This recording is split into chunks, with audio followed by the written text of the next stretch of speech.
시작하겠습니다. 오늘 행사는 1부 출범식과 2부 초청 강연으로 나누어서 진행하게 됨을 미리 알려드립니다.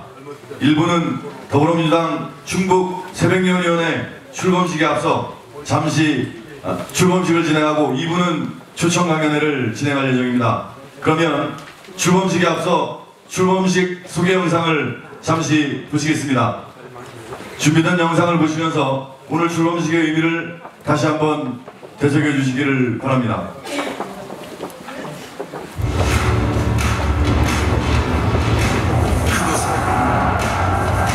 우리를 깨우고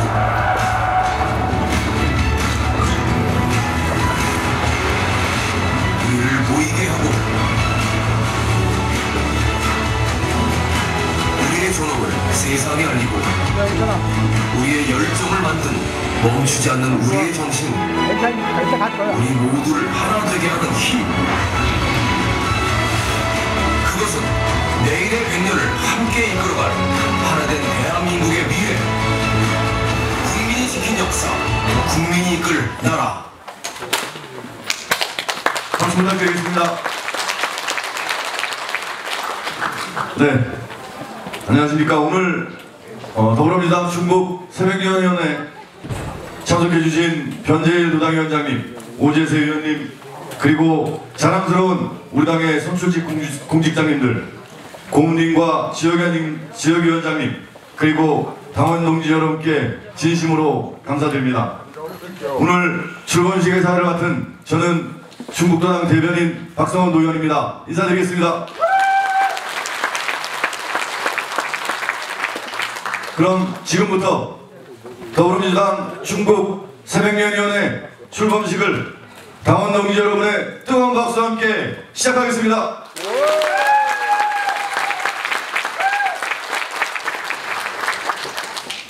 먼저 국민의회가 있겠습니다. 모두 일어나셔서 정면의 국기를 향하여 주시기 바랍니다. 국기에 대하여 경례.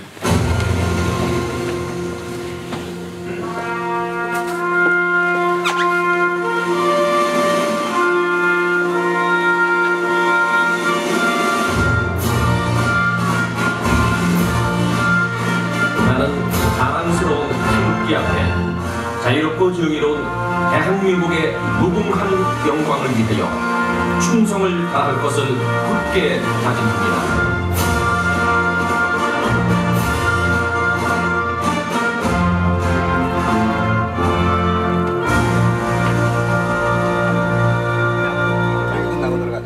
바로 다음은 애국가 지청이 있겠습니다. 애국가는 반주에 맞춰 1절만 부르겠습니다.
다음은 순국선열과 호국명령, 민주열사, 고 김대중 대통령, 고 노무현 대통령, 고 김근태 상임고문, 그리고 먼저 가신 당원 동지를 기리는 묵념이 있겠습니다. 일동 묵념.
네, 자리에 앉아주시기 바랍니다.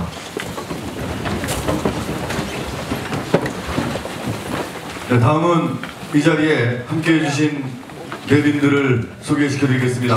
한 분 한 분 소개해 드릴 때마다 뜨거운 박수로 환영해 주시기 바랍니다.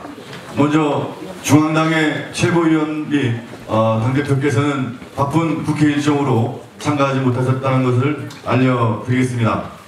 우리 충북도당에 살아있는 증인들이십니다. 고문님들 한꺼번에 소개시켜 드리겠습니다. 일어나 주시기 바라겠습니다. 뜨거운 박수 부탁드리겠습니다.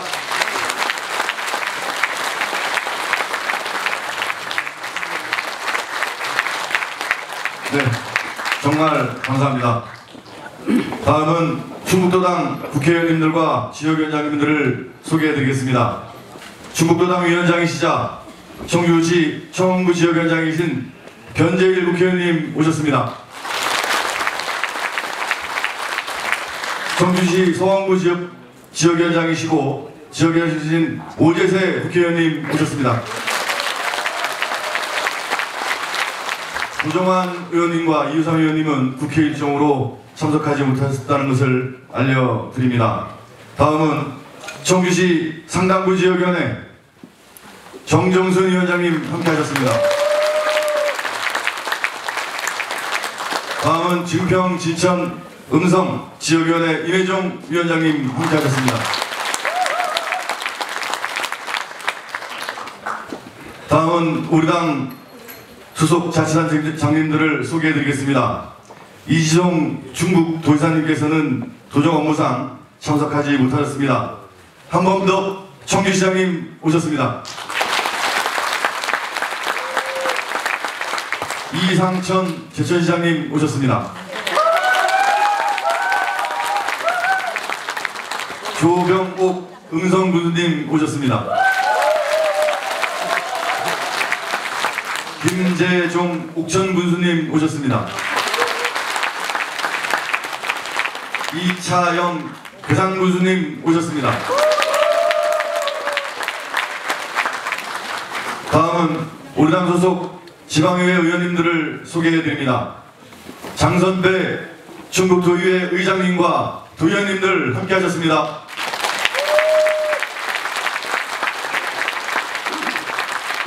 하재성 청주시의회 의장님과 청주시의회 의원님들 함께하셨습니다.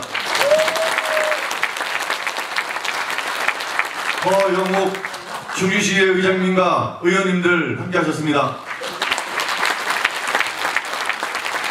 홍석용 제천시의회 의장님과 의원님들 함께하셨습니다.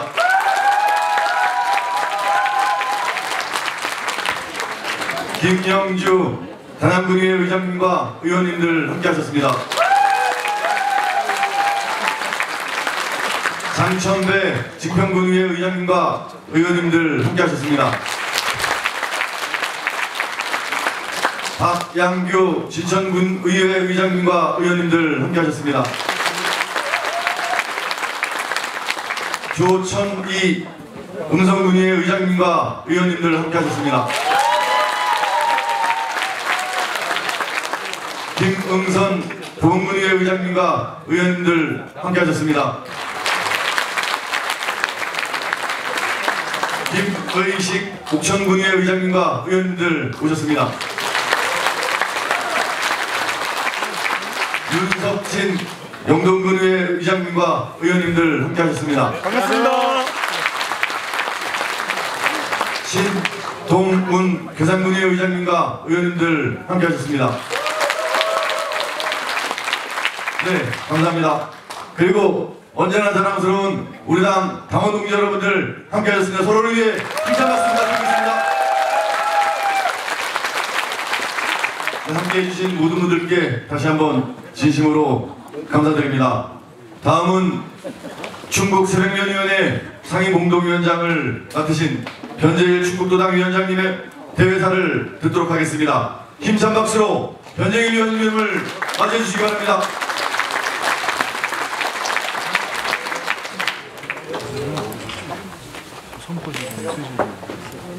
안녕하십니까. 더불어민주당 충북도당위원장 변재일입니다. 오늘 새백년위원회를 출범하게 되었습니다. 중앙당 차원의 전략에 의해 가지고서 시도 당별로 전부 새백년위원회를 출범시키고 있습니다.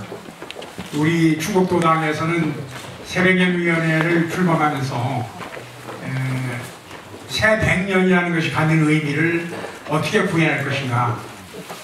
우리가 금년 3.1절을 계기로 해서 각종 행사라든지 각종 보도, 또 임시정부 수립일을 계기로 해서 각종 보도와 각종 토론회를 보면서 현재 우리가 살고 있는 대한민국의 정체성, 민주공화국이라는 정체성이 대한민국 재헌헌법에 의해서 이루어졌고, 그 재헌헌법은 1919년도 임시의정원에서 채택된 민주공화제라는 만민평등이라는 그런 사상 위에서 이루어졌다는 것을 다시 한번 확인하게 되었습니다. 우리가 그동안 지난 100년간을 되돌아봤을 적에 너무나 많은 어려움을 겪어왔습니다. 너무나 많은 어려움을 겪으면서도 우리는 그 누구보다 한테도 자랑스러운 대한민국을 만들었습니다. 얼마 전에 대한민국이 3050 클럽에 들어갔다, 이런 말을 했습니다. 3050 클럽은 3만 불 국민소득 5천만 이상의 인구를 가진 나라를 지칭하고, 그 정도의 경제력과 그 정도의 인구가 있어야만이 세계에서 경쟁할 수 있는 나라다, 이렇게 평가받고 있는 나라인데, 그 중에서 우리는 7번째로 3050 클럽에 들어갔습니다. 3050 클럽에 많은 1인당 국민소득이 높은 나라가 우리 앞에 많이 있지만은, 그 경제 규모라든지 인구 규모에서 경쟁력 있는 나라의 형태를 취하고 있는 것은 7개국밖에 없다, 이렇게 보시면 됩니다. 7개국 중에서 나머지 6개국은 전부 2차 세계대전에 전쟁에 참여했던, 어떻게 보면 가장 앞서 나갔던 국가들입니다. 아마 그 당시에 식민지의 경험을 가진 나라 중에서는 우리나라만이 유일한 것이 아닌가, 이렇게 평가를 받고 있습니다. 이렇게 자랑스러운 역사를 그동안 우리 만들어 왔습니다. 그렇다면 이 3.1동 100주년, 임시정부 수립 100주년을 계기로 해서 우리에게 주어진 사명은 무엇이냐, 이런 것들을 다시 한번 생각해보는 시점이 우리한테 요구된 것이 아닌가, 이렇게 모든 국민들께서도 생각하고 계신 것 같습니다. 우리한테 주어진 것은 아무래도 대한민국 국민 모두가 더불어 함께 사는 사회, 공정한 사회, 정의로운 사회를 만들어야 되는 것이 아닌가. 우리 스스로가 우리 사회가 공정하냐, 우리 사회가 정의로운 사회냐 하는 데 대해서 의문을 갖고 많은 부담스러운 것이 있는 것이 없지 않아 있습니다. 3.1운동 100주년을 맞으면서 1945년도 해방 이후에 우리는 분단되고 말았습니다. 그리고 6.25 전쟁을 치렀습니다. 그 후유증을 아직도 극복하지 못하고 있습니다. 우리가 3050 클럽에 들어갔는데, 만약에 남북이 화해협력하고 통일을 이룬다면 그 어느 나라보다도 강한 나라, 그 어느 나라보다도 자랑스러운 나라도 될 수 있을 거라고 생각하고 있습니다.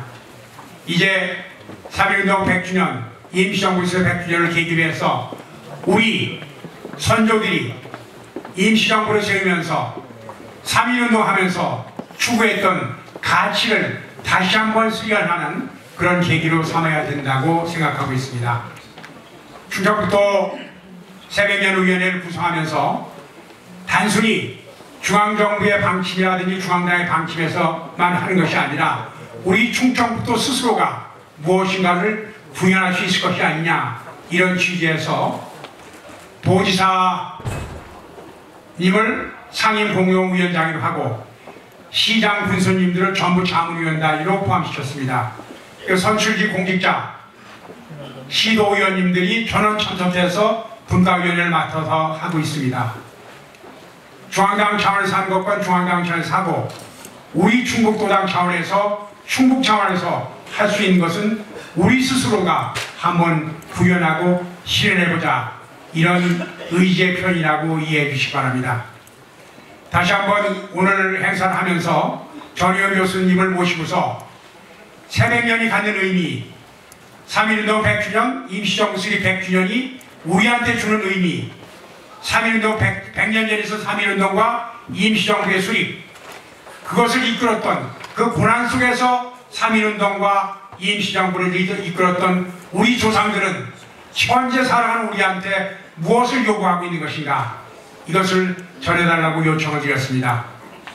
새벽연회위원회 출범을 계기로 해서 대한민국이라는 나라가 한 번 더 도약할 수 있고 남북 분단의 아픔을 극복할 수 있는 새로운 계기가 되기를 진심으로 기대하겠습니다. 우리 스스로가 할 수 있는 것은 우리 스스로 함으로써 충청북도라는 것이 중앙정부의 존속형이 아니라 스스로가 해결해야 할 문제는 스스로 해결해 나간다는 그런 각오와 믿음을 갖는 그런 계기가 되기를 진심으로 기대하겠습니다. 함께해 주신 당원 동지 여러분 감사합니다. 축하드립니다. 네, 대회사 감사드립니다. 다음은 오재세 위원님의 축사가 있겠습니다. 뜨거운 박수로 환영해 주시기 바랍니다.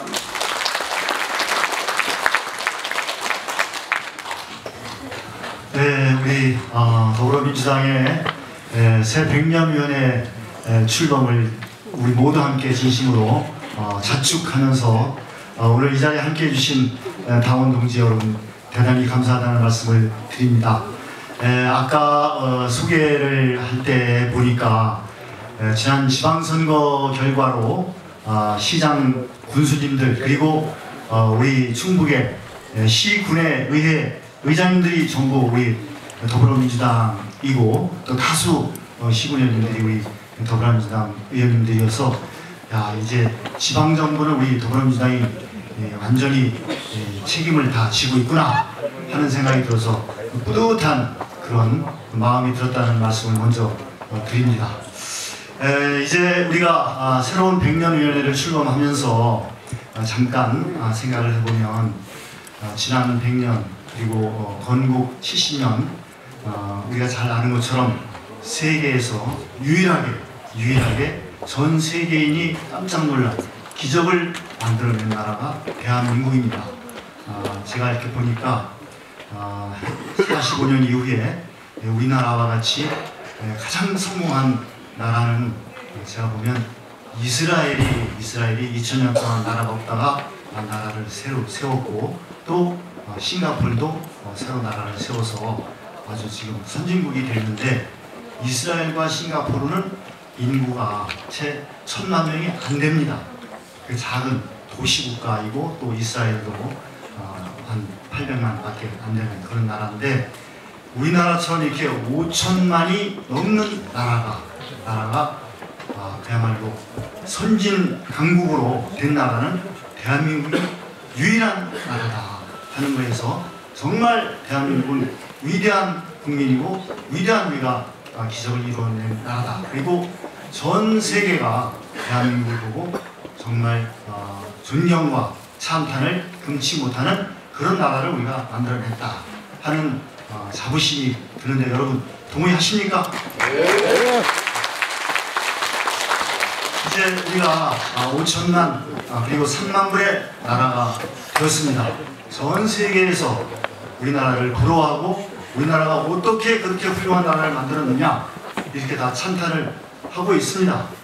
그러나 멀리서 보고 세계인의 눈으로 보면 대한민국은 위대하고 기적을 이룬 나라이지만 안에서 우리가 보면 우리는 산업화와 민주화를 이뤄냈지만 지금은 안에서 보면 부의 양극화 그리고 복지의 빈곤으로 해서 안으로 보면 신뢰가 부족한 나라 그리고 부의 불평등이 심한 나라 뭔가 행복지수가 낮은 나라 이런 것들은 다른 나라에서는 잘 모릅니다. 대한민국은 무조건 성공한 나라로만 알지 안으로 그런 내부적인 분배와 복지에 문제가 있다 이런 거는 미처 생각을 하지 못하고 있는데 우리가 안에서 보면 우리는 안에서 신뢰가 낮고 행복지수가 낮고 뭔가 불안하고 뭔가 대립과 갈등이 심각한 그런 나라인 것도 사실입니다. 그래서 지금 앞으로 100년 우리가 가야 될 100년은 이제는 성장과 분배가 조화를 이루어서 전 국민이 행복한 나라, 행복 지수가 가장 높은 대한민국, 미국과 일본과 중국과 러시아가 부러워하는 그런 대한민국을 우리는 만들어야 될 또 하나의 새로운 과제를 안고 있다고 생각하는데 여러분 그렇지 않습니까? 그러면 이렇게 우리가 경제의 기적을 이루어냈는데 자유와 민주와 복지를 완성시킬 수 있는 책임은 누구에게 있느냐? 바로 우리 더불어민주당이 그 책임을 할 수 있다. 자유한국당은 잘 아시는 것처럼 분배와 복지에 대한 방향이 없습니다.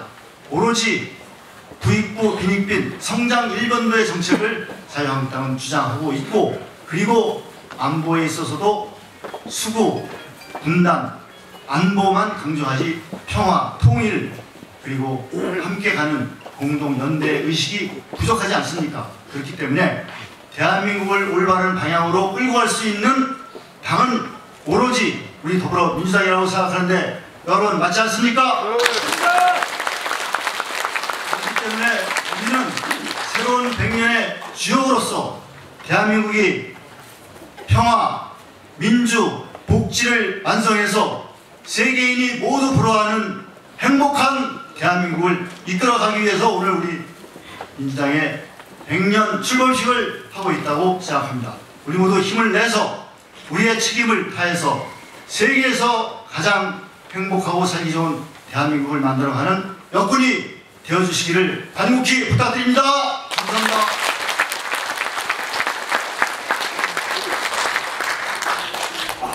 네, 오재세 의원님의 축사 감사드립니다. 다음은 도정 일정과 국회의원 일정, 국회 일정으로 참석하지 못한 분들의 관영사와 인사말을 영상으로 만나보시겠습니다. 네, 시작하겠습니다. 더불어민주당 충북도당 당원동지 여러분 안녕하십니까? 충북도지사 이시정입니다. 오늘 충북 새 100년위원회가 이처럼 성황리에 출범하게 된 것을 진심으로 축하드립니다. 지난 100년은 3.1운동과 조국 광복, 4.19 혁명, 6월 항쟁, 광주 민주화운동, 그리고 촛불혁명으로 이어지는 자유와 민주주의를 향한 위대한 국민의 역사였습니다. 앞으로 우리가 맞이할 새 100년은 남북한 평화의 역사, 유라시아 대륙으로 뻗어나가는 강호 대륙의 역사, 위대한 한반도 통일의 역사가 되기를 진심으로 소망합니다. 모쪼록 충북 새 100년위원회가 우리 충북을 밝은 미래 100년으로 안내하는 등대요 길라잡이가 되기를 기원합니다. 당원 동지 여러분 화이팅! 감사합니다. 네. 다음은 우리 당의 대표이자 한반도 새벽위원회 위원장을 맡고 계시는 이해찬 당대표님의 축사를 듣겠습니다. 사랑하는 충북도당 당원 동지 여러분 대단히 반갑습니다. 한반도 새벽연 위원장 겸 당대표 이해찬입니다. 올해는 3.1운동 100주년, 임시정부 수립 100주년을 맞는 정말로 뜻깊은 해입니다. 지난 100년을 뒤돌아보고 새로운 100년을 준비하고자 민주당은 새 100년위원회를 출범시켰습니다. 그리고 드디어 오늘 충청북도 새벽연위원회가 출범합니다. 진심으로 축하드립니다. 공동상임위원장을 맡아주신 이시종 충북도지사님, 변재일 충북도당위원장님, 출범식을 준비해주신 충북도당 관계자 여러분께 깊이 감사드립니다. 우리는 지난 100년 동안 국민소득 3만 달러에 민주주의가 꽃피는 선진 강국을 만들었습니다. 그리고 이제 새로운 100년을 통해 70년 분단체제를 극복하고 평화와 번영의 통일조국을 건설해내야 합니다. 충북도당 당원동지 여러분, 힘을 모아 새로운 100년을 만들어 갑시다. 혁신적 포용국가, 나라다운 나라를 만들어 민주당 정부의 성공을 일궈냅시다. 더 낮은 자세로 인생을 챙기고 충북 도민들의 성원에 보답합시다.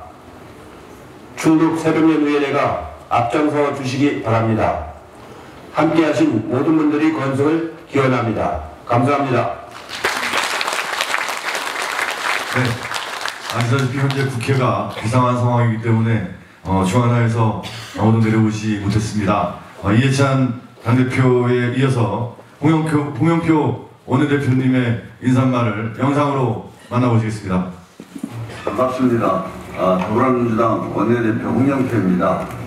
오늘 충북 새100년위원회 출범식을 진심으로 축하드립니다. 뜻깊은 자리에 함께하지 못하고 영상으로 축하 인사를 드리게 돼서 죄송합니다.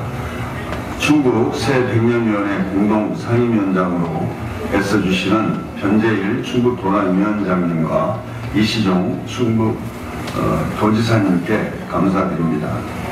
우리 당의 중심으로 열정을 다하고 계시는 자랑스러운 당원 동지 여러분께도 힘찬 박수를 보내드립니다. 올해는 3.1운동 100년이면서 임시정부 100주년이 되는 뜻깊은 해입니다. 국민이 이루어온 역사이고 앞으로 국민이 이끌어갈 역사입니다. 오늘 우리 당원들께서 충북 새100년을 충북 도민과 함께 이루겠다는 결의와 실천을 다짐하는 모습이 정말 자랑스럽습니다. 네, 지금까지 대회사, 경료사 수사해주신 모든 분들께 뜨거운 박수 다시 한번 부탁드리겠습니다. 다음은 오늘 충북 새백년위원회 출범하기까지 경과와 조직 구성을 보고드리는 시간을 갖겠습니다. 충북 새백년위원회 총괄 본부장을 맡으신 정성영 충북도당 사무처장님께서 올라오셔서 보고드리도록 하겠습니다. 뜨거운 박수 부탁드리겠습니다.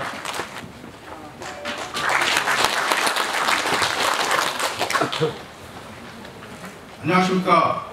충북 새백년위원회 총괄본부장을 맡게 된 도당 사무처장 정성영입니다. 오늘 충북 새100년위원회가 출범하기까지의 경과 및 조직과 구성에 대해 간략하게 보고드리겠습니다. 충북 새100년위원회는 3.1혁명과 임시정부 수립 100주년을 맞이하여 대한민국의 지난 100년을 돌아보고 평화와 번영 후 새로운 100년을 준비하기 위해 중앙당에 설치한 한반도 새100년위원회의 충북 지역 조직입니다. 지난 3월 11일 중앙당 제77차 최고위원회에서 한반도 새100년위원회 구성을 의결했고 4월 1일 한반도 새100년위원회 산하 17개 시도별 새100년위원회 구성 방침이 중앙당으로 전달되었습니다. 이에 따라서 4월 7일 충북도당 제5차 운영위원회에서 당 소속 지방정부와 당원이 함께하는 기념사업 및 범국민운동을 전개하기 위하여 충북 새100년위원회 구성을 의결하고 산하위원회 및 본부 구성을 위하여 충북 새100년위원회 구성 소위원회를 두었고 이 의결에 따라 소위원회에서 4월 10일 날 산하 8개 위원회 4개 본부 인선 및 구성을 의결했습니다. 오늘 이 자리에서 여러분들과 함께 뜻깊은 충북 새100년위원회 출범식을 갖게 되었습니다. 다음은 충북 새100년위원회 조직과 구성에 대해 보고드리겠습니다. 자료집 6페이지에 있는 조직도를 참고해 주시면 되겠습니다. 상임위원장과 공동위원장, 자문위원회, 부위원장단, 그리고 8개의 위원회와 총괄본부장, 그리고 4개의 본부로 구성되어 있습니다. 시간이 다소 소요되더라도 새100년위원회 주요 인사들을 소개해 올리겠습니다. 중앙당 지침에 따라 상임위원장으로 변재일 도당위원장님과 이시종 충북도지사님이 맡게 되었습니다. 공동위원장으로 오재세 국회의원님, 도종환 국회의원님, 유삼 국회의원님, 자문위원으로는 충북지역 기초단체장 여러분이 참여하셨습니다. 한범덕 청주시장님, 이상천 제천시장님, 홍성열 증평군수님, 송기석 진천군수님, 조병옥 음성군수님, 김재종 옥천군수님, 이차영 교산군수님이 참여하십니다. 부위원장으로 정정순 상당구 지역위원장님, 임혜종 증평 진천 음성 지역위원장님, 그리고 장선배 충북 도의회 의장님이 참여하십니다. 평화안보위원장에는 박문희 충북 도의원님, 하재성 청주시의회 의장님입니다. 문화강국위원장으로 전원표 충북 도의원님과 허영옥 충주시의회 의장님, 분권국가위원장에 황규철 충북 도의원님과 홍석용 대천시의회 의장님, 국민주권위원장에 임영은 충북 도의원님과 김영주 단양군의회 의장님, 한반도 역사위원장에 이상식 충북 도의원님과 박양규 진천군의회 의장님, 고용복지위원장에 박상군 충북 도의원님과 장천대 증평군의회 의장님, 인적자원위원장에 이수계 충북 도의원님과 조천희 음성군의회 의장님, 노동위원장에 초경천 충북 도의원님, 그리고 중앙당 지침에 따라 총괄본부장은 도당 사무처장인 제가 맡았습니다. 국민참여본부장에 이상욱 충북 도의원님과 김웅선 고은군의회 의장님, 기념사업본부장에 하유정 충북 도의원님과 김유식 옥천군의회 의장님, 미래비전본부장에 윤석진 영동군의회 의장님과 김신흥 도당 정책실장님, 국민소통본부장에 신동훈 부산군의회 의장님과 유선효 도당 홍보소통위원장입니다. 이상 경과보고를 마치겠습니다. 감사합니다.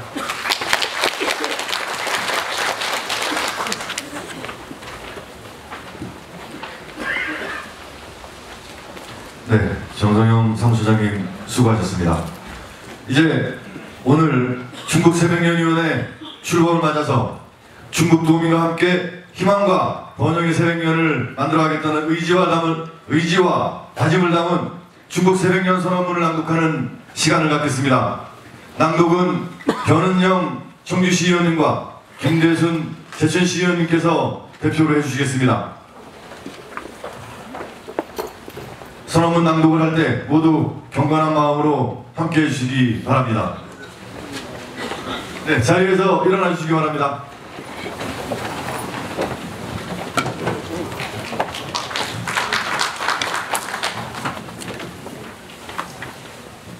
중국 새백년 선언문.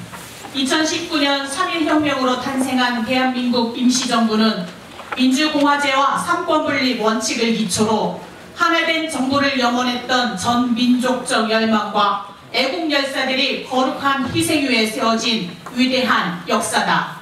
임시정부의 정신은 4.19 혁명과 부마 민주항쟁, 5.18 민주화운동, 60 항쟁, 그리고 2016년 촛불 혁명으로 이어져 국민 주권을 실현하고 민주주의를 정착시켰으며 풍요로운 경제를 꽃피워낼 수 있었다. 충북 새백년위원회는 3.1혁명과 임시정부 수립 100주년을 맞이하여 대한민국의 지난 100년을 돌아보고 평화와 번영의 새로운 100년을 준비하기 위해 이 자리에 모였다. 우리는 이러한 의지와 열망을 하나로 모아 희망과 꿈이 넘칠거리는 새로운 100년을 열어나가기 위해 다음과 같이 선언한다.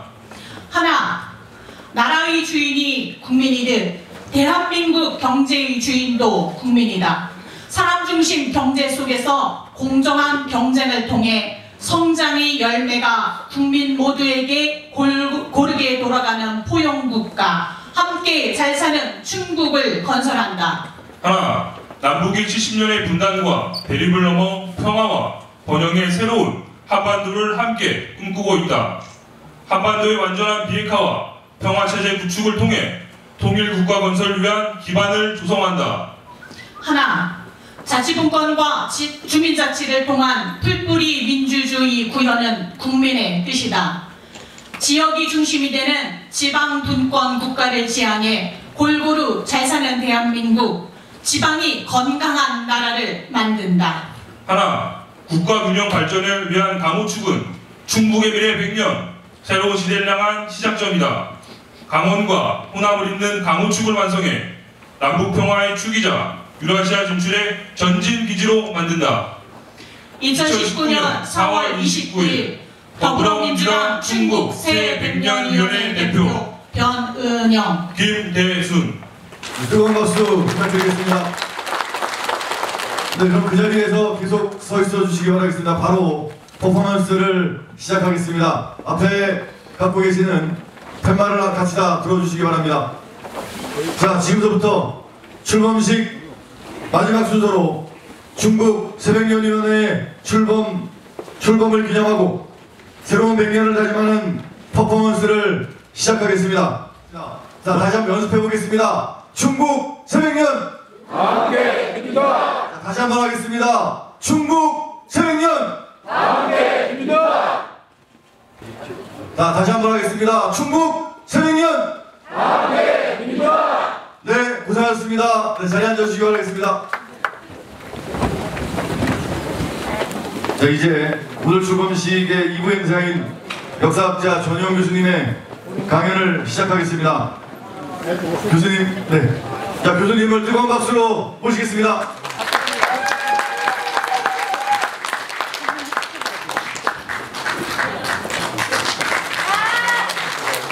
제가 잠깐 교수님 소개를 잠깐 드리겠습니다. 서울대학교 국사학과를 졸업하시고 동대학원 박사학위를 취득하셨습니다. 이후에 서울대학교하고 성명대학교에서 강사 활동을 하셨고요. 그리고 사회활동으로는 문화재청 문화재 전문위원과 문화재위원 등의 활동을 하고 계십니다. 저서로는 서울의 동쪽과 우리 역사는 길다, 깊다, 140자로 시대를 쓰다, 내 안의 역사라는 저서 등이 있습니다. 과거와 현재 그리고 미래를 아우르는 역사학자 전용 선생님과 함께 오늘은 3.1운동과 대한민국 헌법이라는 주제를 통하여 새백년의 희망을 여러분과 함께 진지하게 고민을 해보고자 합니다. 역사학자 전용 교수님을 큰 박수로 환영해 주시기 바랍니다.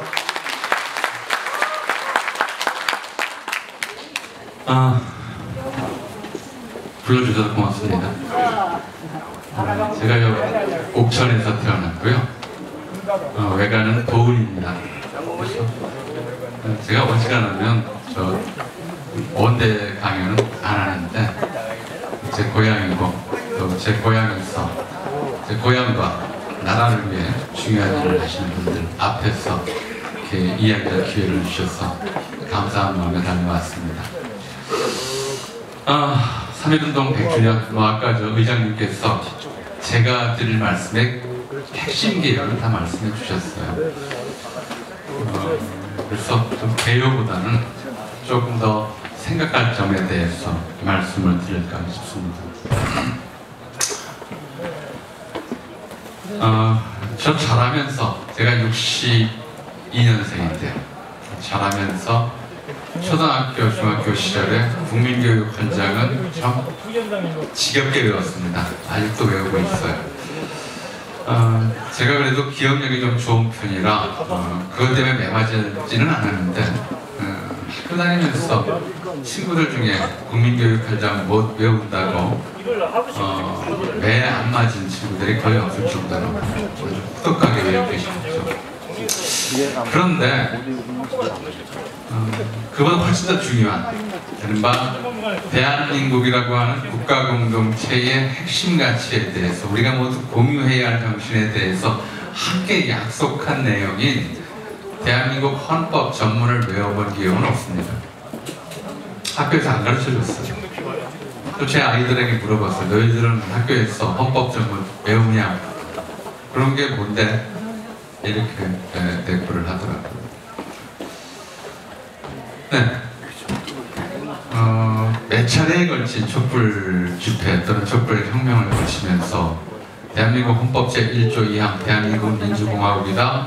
모든 권력은 국민으로부터 나온다는 다들 외우고 계세요. 그런데 그 헌법 조항 시작하기 전에 우리는 어떤 정신으로 어떤 가치로서 대한민국을 발전시켜 나갈 것인가에 관한 우리 모두의 약속이 전문을 외우는 사람은 거의 없습니다.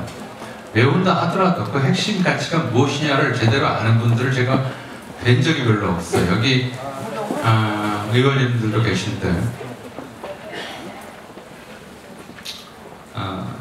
감히 말씀드리지만 그런 얘기를 인권자들한테 가르쳐 주시는지도 잘 모르겠어요. 이렇게 시작했죠. 이제 새삼스럽게 다시 한번 읽어보겠습니다. 유구한 역사와 전통에 빛나는 우리 대한민국은 3.1운동으로 건립된 대한민국 임시정부의 법통과 불의에 항거한 4.19 민주 이념을 계승하고 조국의 민주개혁과 평화적 통일의 사명에 입각하여 우리가 어떤 정신을 계승하고 있는가, 그리고 우리 앞에 놓인 과제가 무엇인가를 먼저 쓴 다음에 그리고 이렇게 이야기를 풉니다. 정의, 인도와 동포애로서 민족의 단결을 공고히 하고, 대한민국 국민은 무엇으로 단결하는가? 우리가 함께 견지해야 될 가치는 무엇인가? 대한민국 국민이라면 누구나 정의, 인도, 동포애라는 그런 핵심 개념에 입각해서 단결해야 된다. 헌법에 써놨어요. 우리의 약속입니다. 문장이 명료해요. 그래서 제가 한번 어디 가서 그런 얘기를 했습니다. 우리 헌법의 핵심 가치는 정의, 인도, 동포애입니다. 프랑스 혁명의 핵심 가치가 자유, 평등, 박애인 것처럼 대한민국 헌법의 핵심 가치는 정의, 인도, 동포애입니다. 그랬더니 어떤 사람이 막 뭐라고 그래요. 항의를 합니다. 무슨 소리냐? 대한민국 헌법의 핵심 가치는 자유, 민주주의, 수호다. 그런 거 헌법에 안 들어있습니다. 그 사람 생각이죠. 조국의 민주개혁과 평화적 통일이 우리의 사명이고, 그걸 이루기 위해서 우리 민족이 단결해야 하는데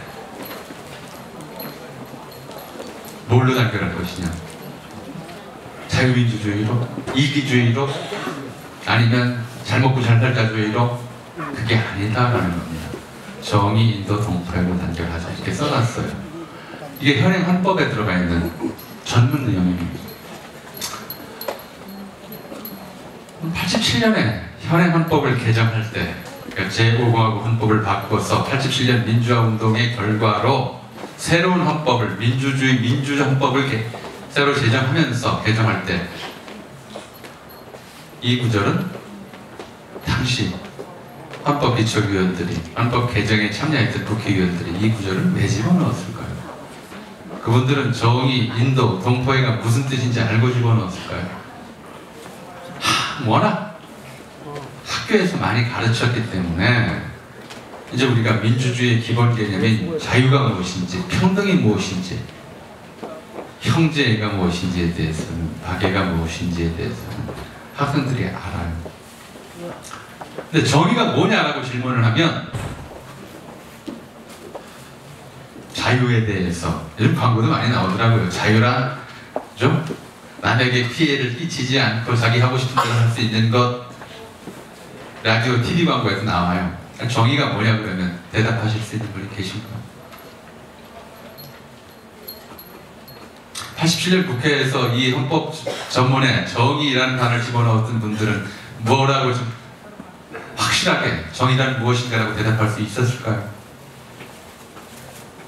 몇 해 전에 정의란 무엇인가라는 책이, 마이클 샌델 하버드 대학 교수의 책이 뭐 다른 나라에서는 별로 이렇게 크게 베스트셀러가 됐다고 하지는 않던데 우리나라에서는 특별히 베스트셀러가 된 적이 있습니다. 그런데 뭐 여기 앉아 계신 분들 중에도 그 책을 읽어보신 분이 계시겠지만 그 책에서 정의가 무엇이다라고 명확히 얘기를 하던가요?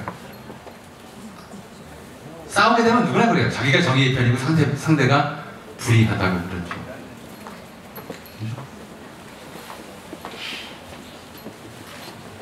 명료하지 않습니다. 인도, 네, 영어는 휴머니타리아니즘의 번역이죠. 인도주의의 준말로 얘기를 합니다. 네, 인간의 도리라고 번역을 해도 되겠죠. 약칭을 해도 될 겁니다. 뭐가 인간이냐? 인간의 도리가 뭐냐? 이것도 정확하게 우리가 지금 정의할 수 있을까요? 누구나 자기는 인간답고 자기한테 반대하는 사람은 인간답지 못하다고 주장을 합니다. 법 중의 법인 헌법인데 정의와 인도처럼 그 개념 자체가 불분명한 단어를 집어넣은 이유는 과연 뭘까요? 우리가 헌법에 이렇게 집어넣어놨지만 사람마다 해석이 다를 수 있는 걸 가지고 어떻게 우리가 단결하겠습니까? 모든 개념은 역사에도 개념사라고 하는 분야가 있어요. 모든 개념은 어떤 역사적 상황과 시대적 조건에서 만들어지고 거기에서 폭넓은 동의를 넣습니다. 1987년에 정의와 인도라고 하는 개념은 다소 불분명했어요. 지금은 더 불분명합니다. 근데 왜 집어넣었을까요? 당시 국회의원분들은. 군사정부의 정통성에 대한 합법성을 인정받기 위해서 죄송합니다. 틀리셨습니다. 사실 이 앞에 구절 1948년 재헌헌법부터 현행헌법에 이르기까지 헌정사 70년 동안 제5공화국 헌법을 제외한 모든 헌법에 다 들어있었던 내용입니다. 재헌헌법에도 정의, 인도, 동포애로서, 제2공화국 헌법도 정의, 인도, 동포애로서, 제3공화국 헌법도 정의, 인도, 동포애로서, 심지어 유신헌법에조차도 정의, 인도, 동포애로서라고 집어넣습니다. 5공화국 헌법에 빠졌던 것을 그냥 역대 헌법에 다 있으니까 그대로 옮겨 쓴 거예요. 재헌헌법 구조랑 거의 같습니다. 현행헌법 전문 앞쪽은 유구한 역사와 전통에 빛나는 우리들 대한국민은 기미 3.1운동으로 대한민국을 건립하여 세계에 선포한 위대한 독립정신을 계승하여 이제 민주독립국가를 재건함에 있어서 정의, 인도와 동포애로서 민족의 단결을 공고히 하고, 재헌헌법 전문의 앞쪽입니다. 1948년 7월 헌법을 제정할 때에 정의, 인도, 동포애로서 우리 민족의 단결을 공고히 한다고 써놨습니다. 그걸 87년에 그대로 받았었고 2019년인 지금까지도 우리 헌법은 그 약속 체계 안에 있는 겁니다. 그래서 우리가 이 정의, 인도, 동포애가 48년에 어떤 뜻으로 쓰였는지를 이해를 하면 우리 헌법에서 말하는 정의와 인도가 무엇인지 확실하게 알 수가 있을 겁니다. 사실은 1948년 헌법 제정은 1919년 3.1운동으로부터 29년 뒤에 일어난 일입니다.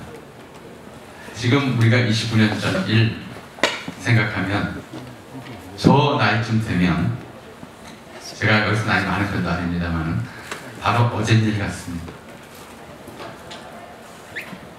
재헌헌법을 쓰면서 맨 앞에 이렇게 썼어요. 유구한 역사와 전통에 빛나는 우리들 대한국민은 우리 역사와 전통, 과거로부터 이어온 역사, 그 유구한 역사가 시작된 날이 개천절, 그 다음에 두 번째가 3.1절입니다. 기미 3.1운동으로 대한민국을 건립하여라고 헌법에 썼기 때문에 그 헌법 전문을 일관하고 있는 정신을 어디에서 따왔냐면 기미독립선언서에서 그대로 따왔습니다. 이 기미독립선언서가 뭐라고 했기에 우리 민족 단결을 위한 핵심같이 우리가 무엇으로 단결할 것인가에 대한 생각을 그렇게 그린 겁니다. 기미독립선언서 이렇게 되어 있습니다. 자, 첫 번째만 선언문이에요. 첫 번째 문장만. 5등은 자아 조선의 독립국임과 조선인의 자주민임을 선언하노라. 우리가 선언하는 것은 이 나라가 독립국이고 우리가 자주민이다라고 선언했어요. 그 다음부터는 문장이 긴데, 내용들이 긴데 전부 독립을 선언하는 이유입니다. 근데 그 이유가 첫 번째가 순서를 잘 보셔야 돼요. 차로서 세계 만방에 고하여 인류 평등의 대의를 극명하며, 이것이 첫 번째 이유입니다. 차로서 자손 난대에 고하여 민족 자존의 정권을 영육해 하노라. 이게 두 번째예요. 우리 민족 얘기가 두 번째이고 인류 평등에 대한 이야기가 첫 번째입니다. 그리고 그걸 대의라고 했어요. 21세기에 사는 우리는, 아니 20세기 후반부터는 인류 평등의 대의라고 하는 데 대해서 아무도 이상하게 생각하지 않았어요. 인류가 평등하다는 건 너무나 당연한 거 아니야? 실제로 그렇게 생각하지 않아도 마음속으로 인종차별의식이 꽉 차 있어도 그게 잘못된 거다라는 걸 알아요. 인류는 평등하다. 이것이 인류의 약속이다라는 건 적어도 20세기 후반부 사람들은 알았어요. 그러나 저 시대 1919년 사람들은, 세계인들은 인류 평등하다고 하면 그게 이상한 사람이 있어요. 어떻게 흑인과 백인이 평등할 수 있나? 어떻게 영국인과 인도인이 평등할 수 있나? 어떻게 일본인과 조선인이 평등할 수 있나라고 생각하던 게 그 시대였습니다. 그런데 그걸 뒤집어서 인류가 평등하다고 하는 건 인류 평등이 대의라고 주장을 했습니다. 그리고 그것이 인류평등의 대의를 선언하는 것이 아직은 아니지만 1919년 시점에서 아직은 아니지만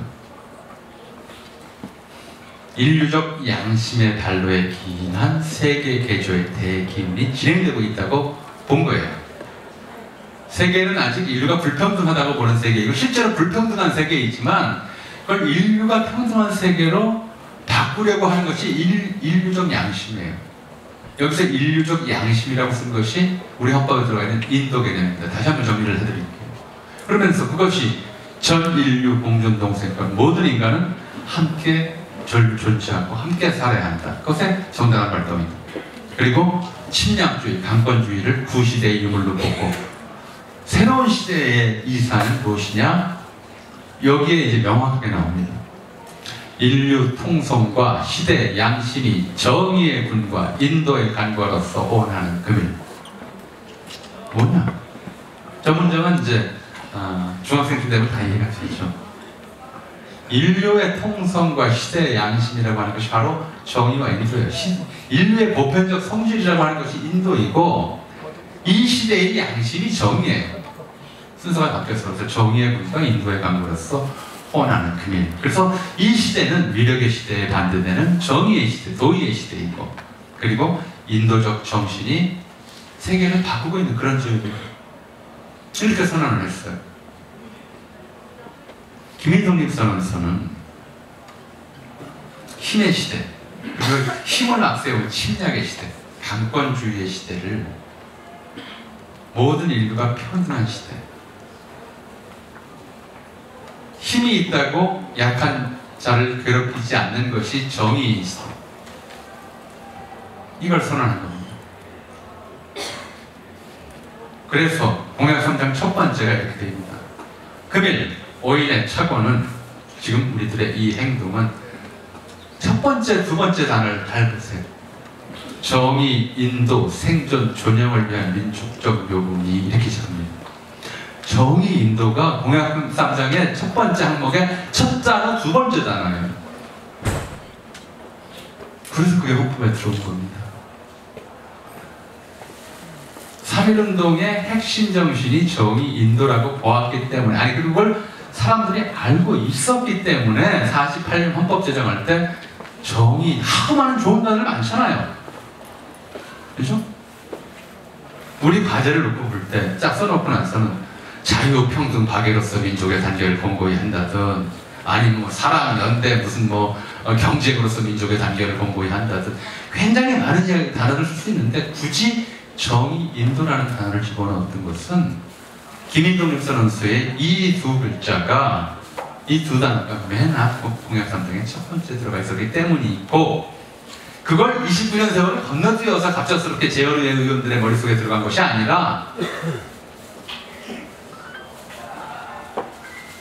해외에서는 매년 국내에서도 1922년, 20년, 21년, 22년까지는 일본 경찰에 잡혀가고 매맞고 투옥되면서도 곳곳에서 3.1절 1주년 기념식, 2주년 기념식 했었어요.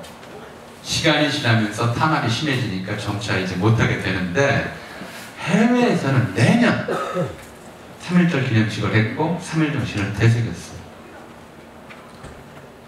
1920년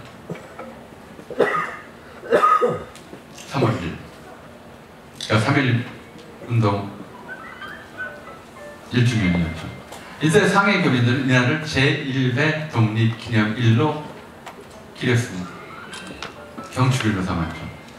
3.1운동과 관련해서 몇 가지만 말씀을 드릴게요. 뭐 지금 시간은 저한테 주어진 시간이 많지 않으니까. 첫째, 왜 만세운동입니까?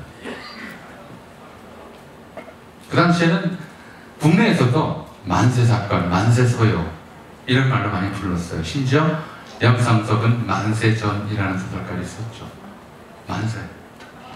지금 너무나 익숙해요. 다들 아세요. 만세 어떤 때 부르죠? 만세가 뭡니까? 기쁠 때. 네. 죄송합니다. 이제 우리 이제 같은 고향 분들이니까 충청도 양반들은 아실 것 같았는데 아직 아직도 잘 모르시는 분들이 계신 것 같아요. 예, 축수라고 그러죠, 애초에. 축수라고 그럽니다. 그러니까 같은 이제 평민들 사이에서는 오래 사십시오라고 이제 기원할 때, 오래 사세요라고 할 때 일반인은 100살까지밖에는 못 빌어요. 동네 어른한테 그죠? 백수하십시오라고 인사를 합니다. 그랬더니 내가 지금 102살인데 네. 옛날에는 100살까지 사는 것도 사람이 너무 보기 어려운 일이었죠. 그 다음에 왕비, 황태자 이런 그 등급의 사람들한테는 천세까지 부를 수가 있습니다. 만세라고 하면 만년을 사십시오라고 축수하는 거, 축수. 오래 살라고 빌어주는 거, 기원하는 걸 축수라고 하잖아요. 만세 소리를 들을 수 있는 사람은 단 한 사람뿐이었어요. 동아시아 세계 전체에서. 황제. 천자만이 만세 소리를 들을 수 있었습니다. 그 만세야라고 했죠. 이 한반도에서는 1897년 이전에는 만세를 부를 수가 없었어요.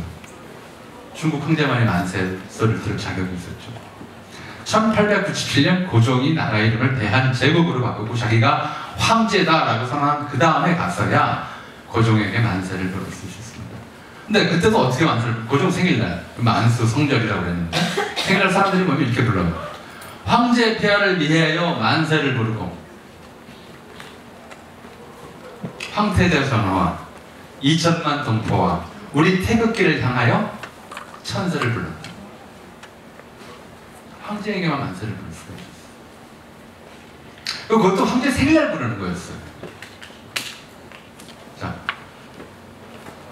1919년 3월 1일 대한독립 만세는 무슨 뜻이냐? 이제 이 대한이라는 나라는 황제의 나라가 아니에요.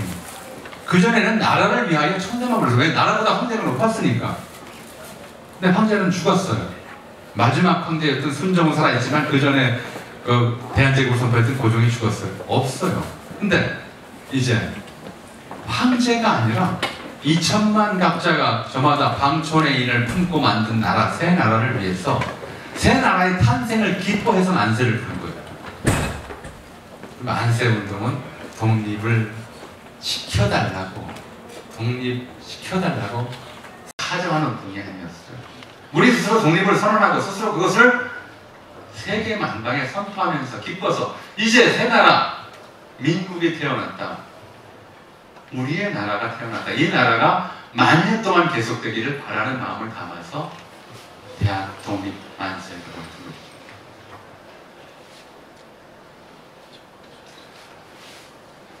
두 번째로, 사실은 3.1운동 이전까지 여러 차례 우리가 혁명운동 또는 전쟁이라고 불만한 것들이 있었어요. 의병들이 부안국 군대가 쏘던 낡은 소총이나 혹은 그 이전에 화승총을 들고 일본과 싸우기도 했었고, 1894년 도합 농민혁명 때는 농민들이 곡괭이, 축창 같은 걸 들고 반군과 일본군에 맞서기도 했습니다. 예, 그 이전에 우리가 밀란이라고 부르는 사건들에서도 농민들이 농기구 들고 반군들한테 맞서 싸웠어요. 이기든 지든 간에 질 걸 알더라도. 3.1운동이라는 굉장히 중요한 특징은, 전 세계 민족운동 사상에서 가졌던 굉장히 중요한 특징은 맨손으로, 맨몸으로 총칼 앞에 섰다는 거예요. 만세를 부르면 총 맞을 수도 있다는 걸 알면서, 태극기를 흔들면 팔이 잘려나갈 수 있다는 걸 알면서도 무기 하나 들지 않고 대다수 사람들이, 간혹 그런 지역들이 있었습니다. 맨몸으로 총칼 앞에 섰다는 겁니다. 뭘 미국을 했을까요? 뭘 믿고?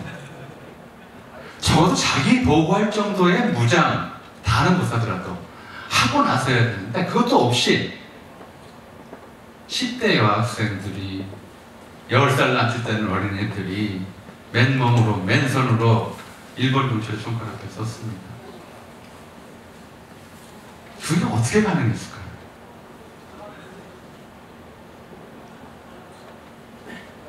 믿었기 때문입니다. 뭘? 총칼의 힘이 아니라 정의를. 그 사람들이 믿었던 것은요, 총칼의 힘이 아니라 물리력이 아니고 위력이 아니고 힘이 아니고 자기가 죽었다. 자기 생명보다 더 가치 있는 다른 것이 있다고 생각했기 때문에.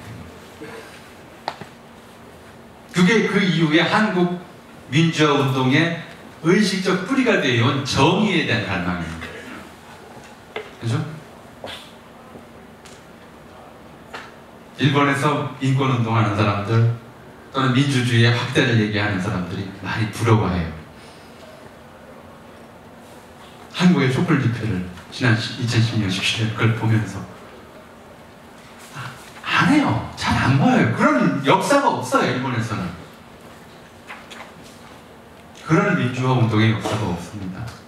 맨몸으로 최루탄 앞에서 총칼 앞에서 심지어 몽둥이 앞에서 그렇게 반독재 민주화 운동을 하거나 반제국주의 민족 독립운동을 해본 경험이 없어요. 이건 한국 문화의 특징이 돼버렸어요. 어제 모 당에서 느닷없이 계속 독재 정권의 정통 집계가 갑자기 독재 타도. 예. 독재 타도는 그렇게 하는 게 아니죠, 그죠? 총칼 앞에서, 최루탄 앞에서 마셔가면서, 맞아가면서 해야 되는데, 예. 그런 걸 안 해보니까 아무 때나 독재 타도라는 얘기를 하죠. 맞아가면서 하는 것, 그것이 이제 정의에 대한 확신이었습니다. 그래서 이날에 대해서 1920년부터 이렇게 규정을 했어요. 안창호 선생님. 이날은 3일절은 가장 신성한 날이요, 자유와 평등과, 이건 이제 앞에 민주주의에 대한 일반적인 가치 규정이었죠. 정의의 생일이요, 이날은 한두 개인이 만든 것이 아니요 2천만이 만들었고, 소리로만 만든 것이 아니요 순결한 남녀의 피로 만든 날이다. 우리가 지금 1949년에 지금은 이제 대한민국 국경이 5개예요. 근데 한글날을 2000년에 추가하면서 1949년에 4대 국경일을 제정했습니다. 법적으로 개천절, 3.1절, 광복절, 제헌절이었어요. 전부 대한민국이라는 국가의 탄생과 관련된 날인데, 이 중에서 개천절과 3.1절은 대한민국이 임시정부에서 지정했던 국경일이었어요. 그걸 그대로 인계한 것뿐이었어요. 3.1절이 왜 국경일이냐? 자꾸 이제 사람들이, 많은 분들이 혼동하시는데, 독립기념일이기 때문에 국경일이에요. 기뻐하는 날이라는 얘기입니다. 애도하는 날이 아니라 그날 돌아가신 승국선열을 위해서 슬퍼하는 날, 그건 이제 현충일이죠. 그게 아니고 대한민국의 탄생일이기 때문에 국가 경축일에 모든 국경일은 국가의 탄생과 관련된 날입니다. 기뻐하는 날이었어요. 기뻐합시다. 천년만년, 그죠? 천년만년 자자선선 열정과 환희로 지켜 축하하는 날입니다. 개념은 이랬어요. 그 당시에도 미국이, 우리가 7월 4일 그러면 미국의 독립기념일 다 알아요. 영화로도 만들어졌죠. 1776년 7월 4일 이날이 어떤 날이냐? 미국 13개 주 대표들이 모여서 독립하겠다고 선언만 한 날이에요. 미국 헌법이 제정된 것은 그로부터 13년 뒤인 10년 뒤인 1786년, 미국 정부가 수립된 것은 13년 뒤인 1789년이에요. 근데 미국에서는 무슨 헌법 제정일인 1876년이나 정부 수립을, 조지 워싱턴 대통령 취임일인 1789년을 따로 독립기념일이라고 기념하지 않아요. 그들은 건국의 아버지가 건국의 일이라는 따로 없고 독립기념일이 있는 거예요. 우리에게 3.1절이 그런 날이었어요. 느닷없이 몇 해 전부터 그 얘기 말씀드릴게요. 건국절 따로 제정하자는 분들이 있었어요. 그날을 기념합니다. 전 세계가 마찬가지예요. 올해가 3.1운동 및 대한민국 임시정부 수립 100주년이죠. 예, 2019년이 100주년이라는 거는 100년 전부터 알았어요. 그죠? 100년 전에도 알잖아요. 매년 한 해가 들어가니까. 몇 년 전부터 이제 우리 사회에서 3.1운동 100주년을 굉장히 뜻깊게 보내죠. 지금도 뭐 사실 뜻깊지 않게 보낸다고 말씀드리는 건 아닙니다만, 저만 해도 많은 분들 찾아다니면서 미리미리 준비를 합시다. 5년 뒤가 100주년입니다. 우리가 이념으로, 지역으로, 성별로, 계층으로 이렇게 원심력이 작용하고 있는데, 사회가 찢어져 있는데, 우리 다시 한번 3.1 정신으로 돌아가서 거족적으로 단합할 수 있는 민족적 단결을 공고히 할 수 있는 계기도 삼고, 또 우리 국가 대한민국의 헌정사의 핵심 개념인 이념인 정의, 인도, 동토애라고 하는 것을 아직도 우리 국민들 하나하나의 마음속에 자리 잡지 못하고 있는데, 이제 거기에 다시 한번 그 가치를 되새기고 후손들에게, 100년 뒤의 후손들에게 그 가치를 물려주는 뭔가 의미 있는 일을 합시다 라는 얘기들을 역사학계에서, 또 당시 3.1운동에 직접 종교계 대표로 참여했던 천도교, 기독교, 불교계 일각에서 다 이야기를 했어요. 준비합시다. 제 개인 체험 말씀드리죠. 2016년 4년 5년 그러니까 4, 5년 전이었어요. 100주년이 4, 5년밖에 안 남았는데 이렇게 아무 준비도 안 해서는 안 되겠다. 근데 뭐 제가 한낱 100년 소생이 무슨 수로 큰 일을, 나라의 큰 국가 기념일 100주년 되는 기념일에 대해서 영향력을 행사할 수 있겠어요? 없어서 저희 국사학계의 원로 선생님은 이제 설득이라기보다는 바로 만나서 얘기하자마자 이제 서로 공감을 했죠. 그러자. 그래서 그분을 모시고 누구한테 부탁을 해야 이 3.1운동 100주년 기념사업을 의미 있게 크게 갈 수 있을까 고민 끝에 당시 정계, 언론계, 학계, 심지어 재계까지 두루 좀 영향력을 행사할 수 있는 자리에 있었던 한 분이 떠올랐어요.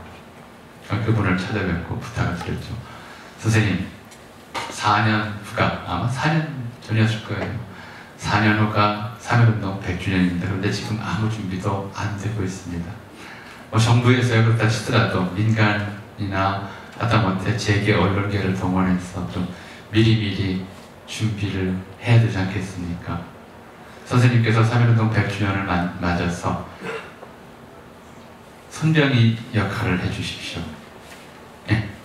민족 대표가 돼주십시오라고 부탁을 했어요. 100주년 민족 대표가 돼달라. 민족 대표를 다시 모아서 민족적 단합을 한번 이끌어달라. 민족적 단결을 이끌어달라. 처음에는 그분 저 입이 귀에 걸리시더라고요. 뭐 시키는 일은 내가 다 할 테니까 한번 해봅시다. 근데 한 4월 지나서 본인이 직접이 아니라 비서를 통해서 연락을 보냈어요. 안 하겠다. 나중에 그 비서를 만나서 물어보죠. 왜 그러시느냐 그랬더니 청와대에서 하지 말라고 그랬대요. 정말 화가 났어요. 아시군요. 대통령이라는 사람이 3.1운동 100주년이 우리 대한민국 헌정사에서 어떤 의미를 갖는지 이해 못하는 건 이렇게 다 치더라도 도와주거나 앞장서서 그 일을 하지는 못할 망정 민간에서 하겠다는데도 그걸 방해한다는 게 너무나 화가 났어요. 네. 그래서 그 다음에 이제 국회의원들을 좀 찾아다녔었는데 여기 의원님들이 계셔서 드리는 말씀이에요.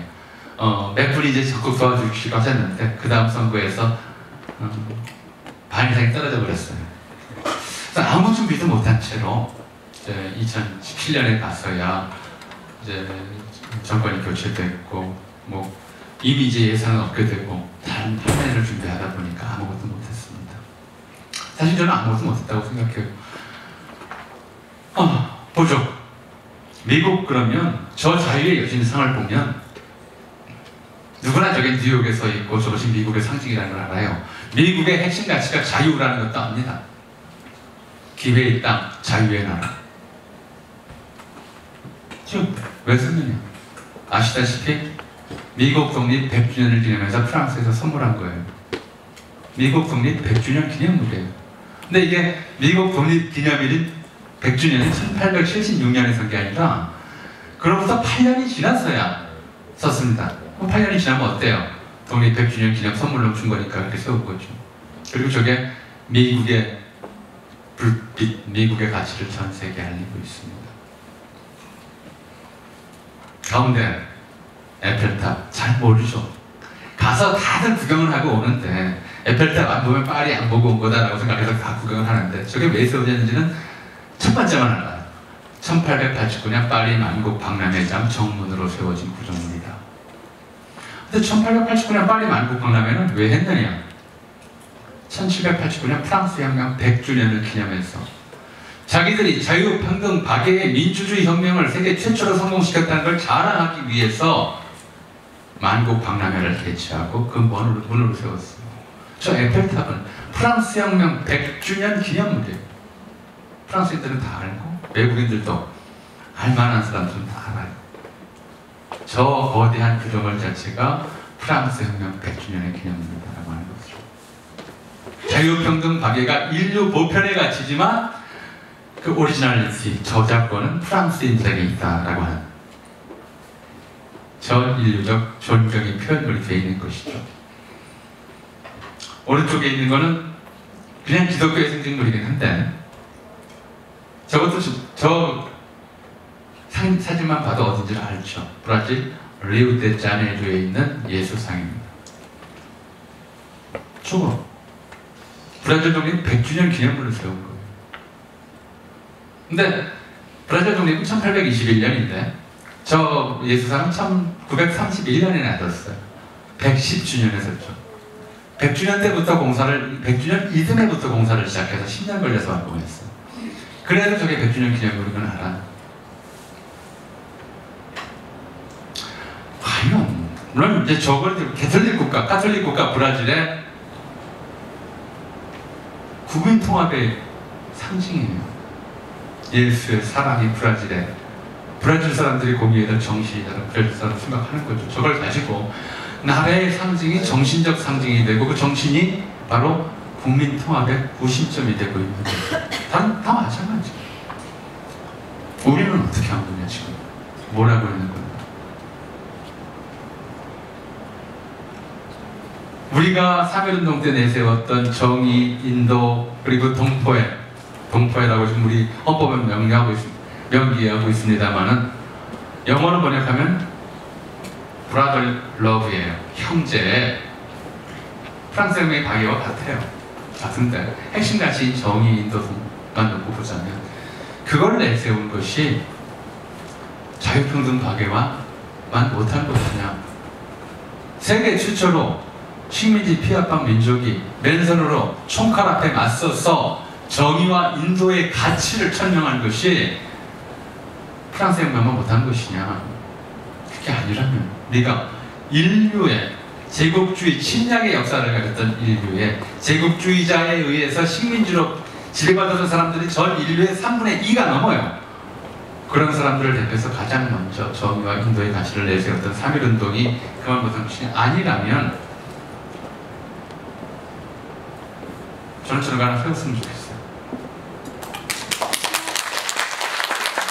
한국 헌법의 가치를 담아서 어딘가에 저런 거 우리 한국적인 하나 세워놓고 100년이 지나면 저런 거 돼요. 그래서 저런 얘기를 했더니 누가 저 대신해서 청와대 국민청원에 올려주셨어요. 열심히 독려했는데 제가 워낙 영향력이 없어서 6,7천 명 동참하고 말았어요. 여기 의원님들 계시니까 의원님들 한번 놔둬주십시오. 그렇죠? 예, 그런 게 필요하다. 근데 왜 그럼 이게 우리가 세계에 자랑할 만한 가치냐? 시간이 없으니까 짧게 말씀드릴게요. 넘어가겠습니다. 왜 이런 그림을 그렸는지 이제 이걸 보시면 알겠어요. 인도주의라고 얘기했을 때 인간의 조리라고 얘기했을 때 이걸 얘기하는 뭐지? 인간이면 어떤 존재인가에 대한 이해를 좀 해야 돼요.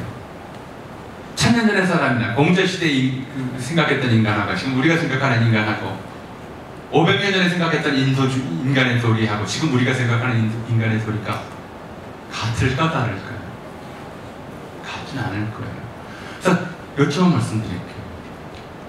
인간의 도리를 얘기하려면 먼저 인간이라는 어떤 존재인가에 대한 생각의 변화 과정을 봐야 됩니다. 다른 나라, 전 세계 이른바 민족 시조설화가 같은 서사 구조, 같은 이야기 스타일을 가지고 있지만 그냥 그러니까 남의 나라 이야기하기 전에 우리나라 이야기를 좀 해봅시다. 네, 개천절 우리나라 첫 번째 국경일이죠. 유관 역사가 시작된 날 무슨 날인가요? 환웅이 하늘문을 열고 땅으로 내려온 날, 그래서 개천절이죠. 근데 환웅은 땅으로 내려와서 나라를 세우지 않았어요. 우리나라는 단군이 세운 조선이라는 국가에서 시작한다. 우리 역사는 이렇게 이야기를 하죠. 그래서 좀 개천절 노래가 이상해요. 분명히 환웅이 하늘문을 열고 땅으로 내려온 날을 기념하는 날이 개천절인데 후렴구는 이 나라 하나바님은 단군이시니라고 이렇게 후렴을 해서 부릅니다. 예, 한국인의 공통조상은 단군이다.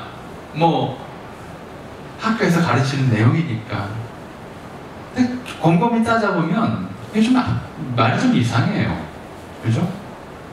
예, 우리의 조상이 단군인데 단군은 우리가 그러잖아요. 그 욕할 때 우리 양반 충청도 양반들 욕할 때 욕도 점잖게 하잖아요. 너는 애비가 없냐? 예, 단군도 애비가 있죠. 할애비도 있어요. 누군지 알아요. 단군의 아버지 환웅, 단군의 할아버지 환인. 근데 왜 우리는 단군만 우리 조상으로 인정하고 그 아버지 할아버지는 우리 조상이라고 인정하지 않느냐는 거예요. 무슨 조상을 이렇게 끊어버리는 후레 손자가 다 있으니까. 왜 그럴까요? 환인과 환웅은 사람이 아니에요. 신이에요, 신.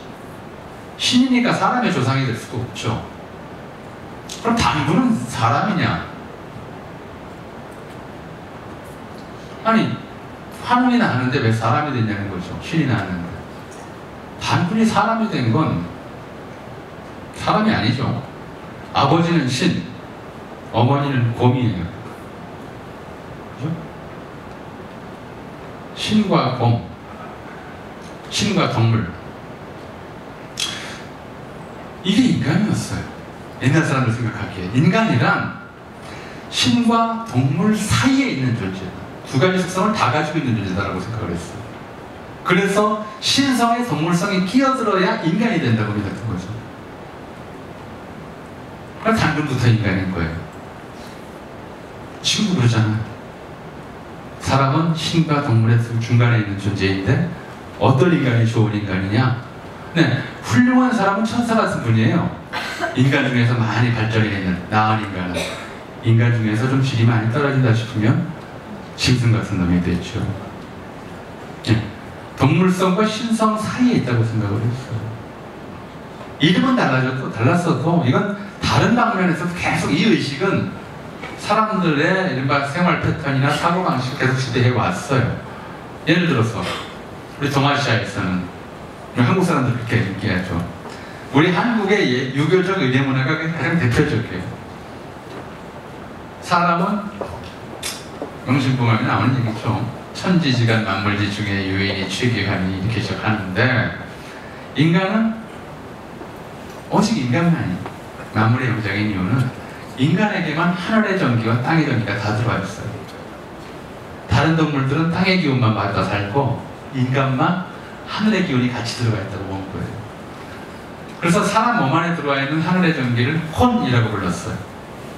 몸 안에 들어와 있는 땅의 전기를 백이라고 불렀죠. 이 합쳐서 혼백이에요.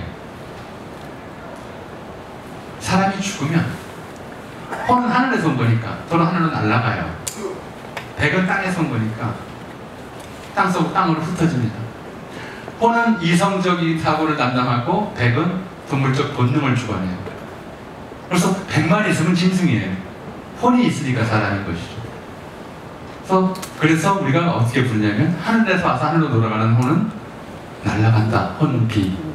백은 흩어지다. 혼비백산이라고 그러잖아요. 놀라면 영혼이 빠져나갈 혼비백산이라고. 그래서 사람이 죽어서 죽으면 이 혼백이 다 이제 날아가고 흩어지는데 하늘로 날아간 혼에게, 조상의 혼에게 인사드리는 걸 우리가 제사라고 그래요.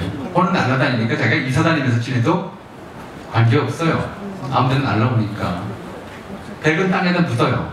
그래서 백에게 인사 지내는 건 성묘라고 하죠. 성묘는 백에게 인사 지내는 것이고 드리는 것이고, 제사는 혼에게 인사 드리는 거예요. 이거 몇백 년씩 하는 거 아니에요. 혼도 피곤해서 한 100년 왔다 갔다 하면 지쳐요. 그냥 그다음부터 안 와요. 그래서 제사를 3대 지나면 끊는 것이고, 백도 무덤에 묻혔어. 이따가 다 썩으면 이제 귀찮아서 이제 후손들 오는 거 안 반가워해요. 그래서 원래는 동굴이 무너지면 더 이상 성묘하지 않는 거예요. 근데 요즘 사람들은 그런 것을 따지지도 않고 조상이 뭐 어떻든 간에 그냥 조금만 내려앉으면 다시 올려 쌓고 또 잔디 심고 그러는데 그런 꼴이 아니었어요. 네. 그런 생각에서 인간은 동물과 신의 중간에 있는데, 그런데 좋은 인간은 어떤 인간이냐? 동물성을, 몸 안에 있는 동물성, 우리로 치면은 웅녀의 성질, 곰 같은 성질은 계속 억압하고 신에게 가까워지는 것이 인간이 잘 되는 길이라고 생각을 했어요. 그게 1000년, 2000년 동안 사람들은 그렇게 생각을 해요. 그래서 인간과 신을 내기하는 사람들은 어떻게? 보통의 인간들보다 더 동물적 욕망을 억압하는 사람들, 스님들, 신부님들 결혼도 안 하고 음식도 고기도 안 먹고 자식도 안 두고 재산도 안 모으는, 그렇게 사는 것이 인간의 완성이라고 생각해요. 실제로 본인이 그렇게 못 살지만.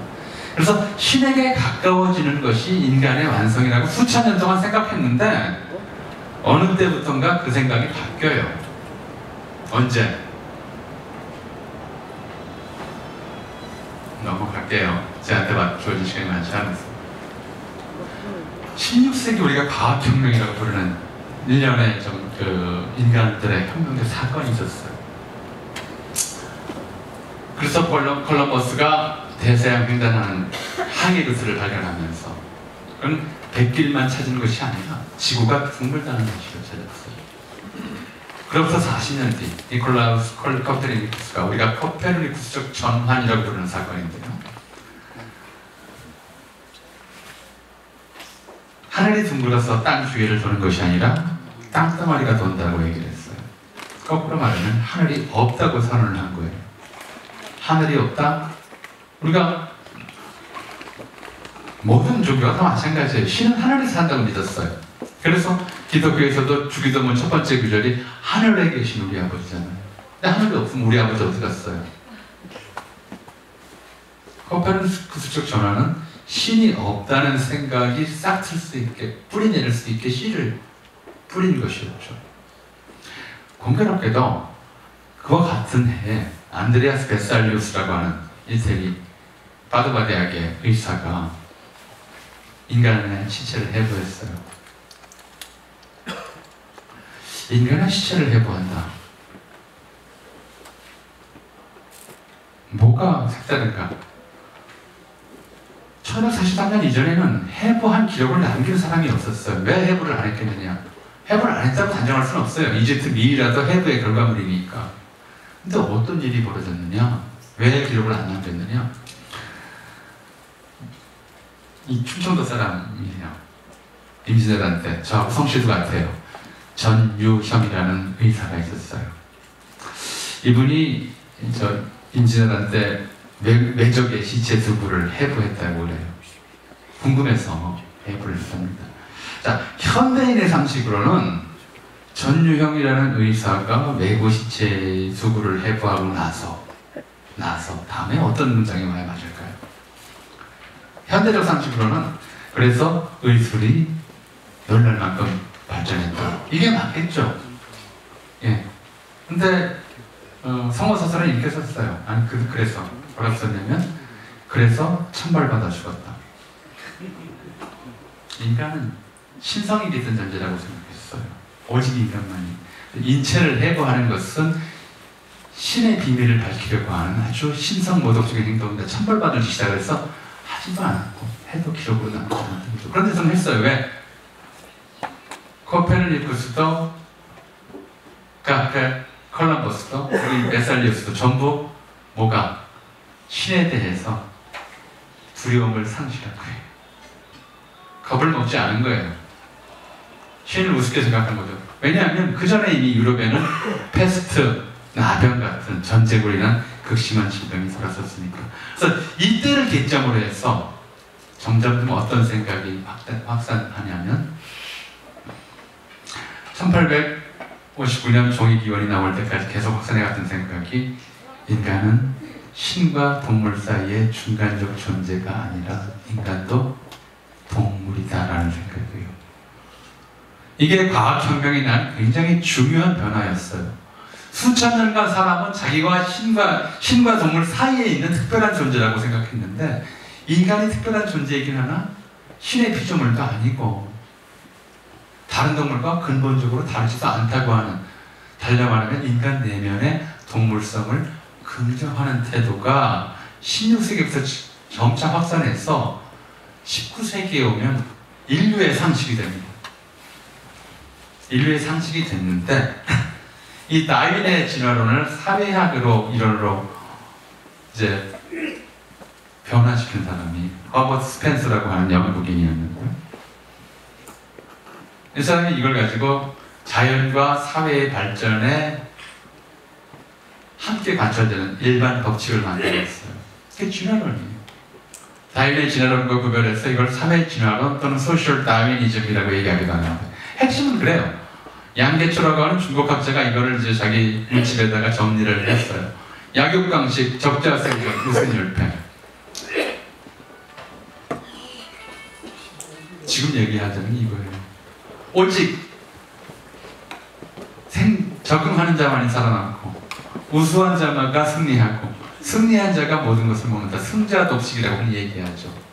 힘 있는 자가 이기는 것이 너무나 당연하다.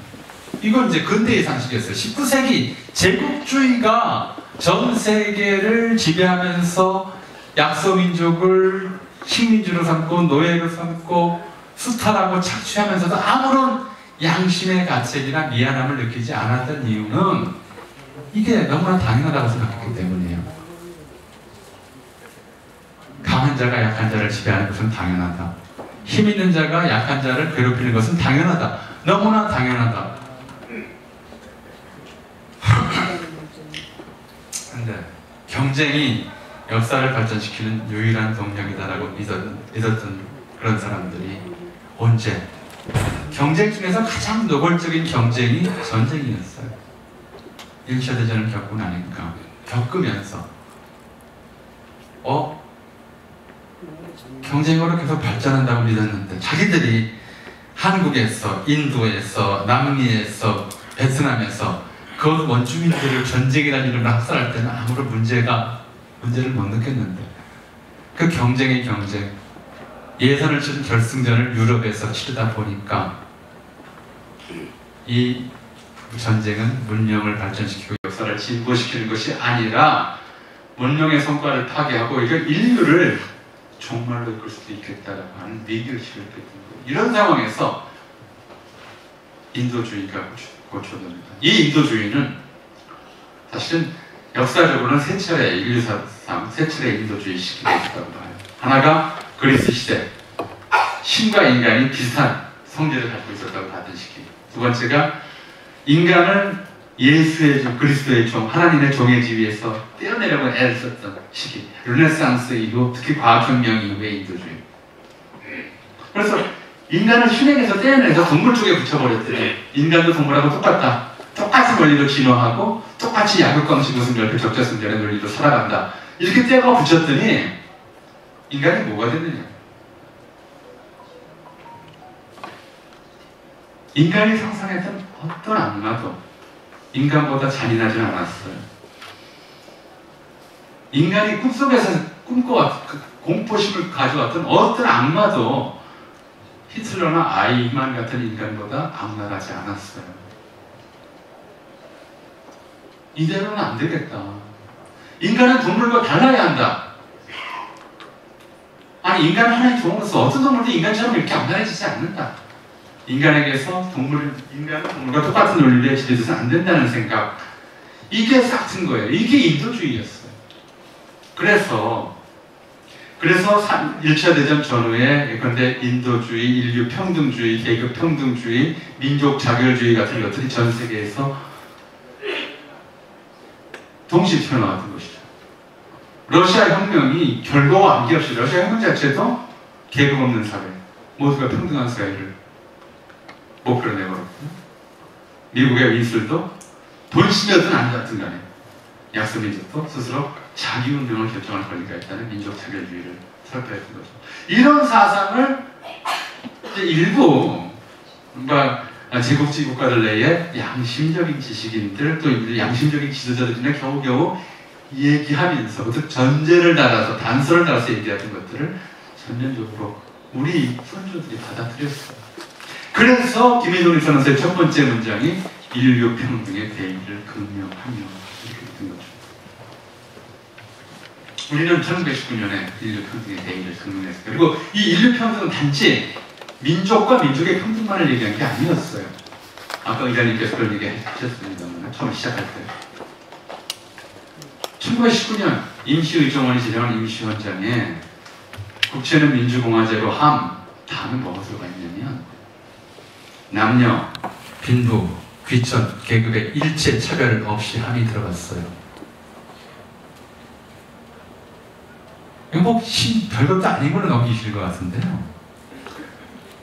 프랑스에서 민주주의의 발상지라고 주장하는 자유평등 박의 이념을 내세웠다고 하는 프랑스에서 여성 참정권을 인정한 게 1949년이에요.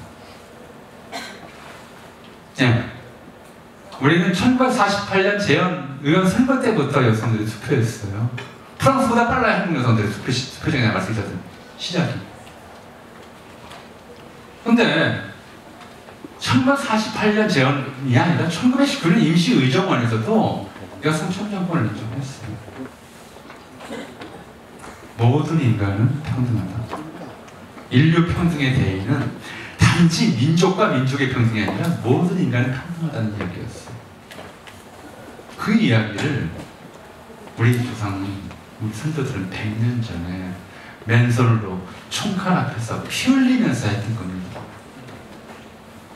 1948년 나치 유태인 학살을 겪고 나서 이 약육강식 우승열패 적자생존이라고 하는 경쟁 만능의 논리, 힘을 가진 자는 힘없는 자들에게 무슨 짓을 해도 된다고 하는 그 믿음이 만들어낸 끔찍한 결과가 나치의 홀로코스트였잖아요. 지금도 세계 도처에서 그런 일들이 벌어져요. 인종 청소, 민족 말살이라는 이름으로. 그래서는 안 되겠다고 해서 인류가 약속을 합니다.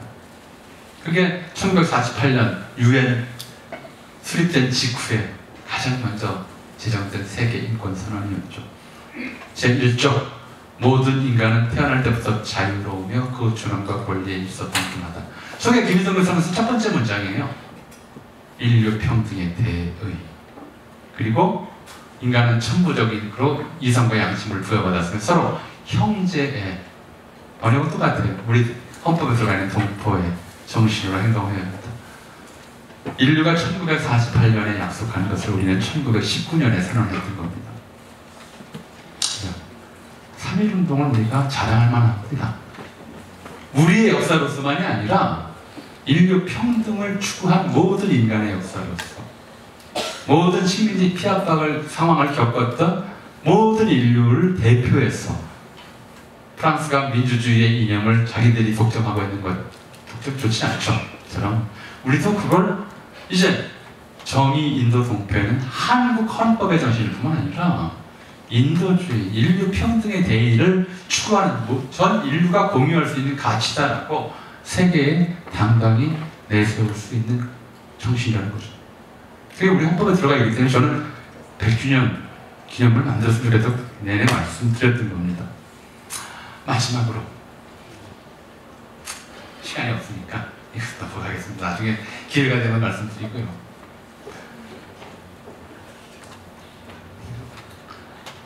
예, 1919년에 제국이 민국이 되었다. 이걸 참 많이들 언론에서 홍보했어요.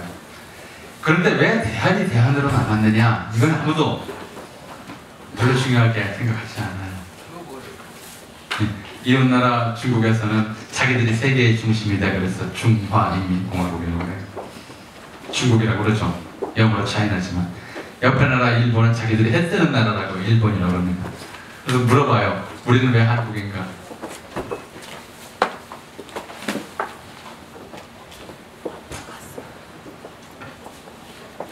저 인류 평등의 대의를 극명하면서 인류가 평등하다고 생각하면서 우리나라가 생존하고 나아가 세계 인류에게 기여하는 일이 무엇일까? 평생 임시정부를 지키며 살아왔던 김구 선생이